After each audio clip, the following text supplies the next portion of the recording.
By connecting an Android phone to your car, you can, using Android Auto, listen to music, make calls, get directions, as well as run certain apps, amongst other things. Android Auto works with certain Android phones. Note: for installation of Android Auto to be possible, the car must be equipped with 2 USB ports, USB hub. If the car only has one USB port, then it is not possible to use Android Auto. To use Android Auto, you need to install the Android Auto app on your mobile phone.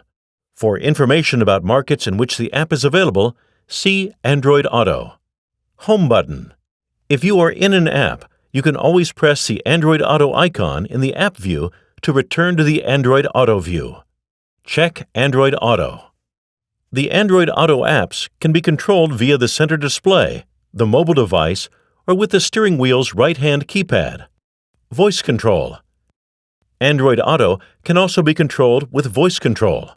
A long press on the steering wheel button starts voice control, and a short press deactivates it. Navigation with Android Auto.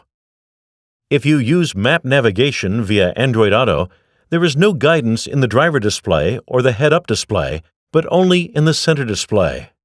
General tips. Update your Android device with the latest version of the Android operating system and ensure that your apps are updated. When you start the car, wait before tapping on the sub-view for Android Auto on the center display until Android Auto is connected. If you experience problems with Android Auto, disconnect your Android telephone from the USB port and reconnect via USB. You can also try stopping the app in your Android telephone and then restarting the app.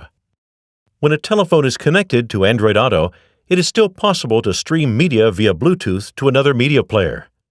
Bluetooth is active when Android Auto is used. More information about how to get started can be found on Android Auto's website.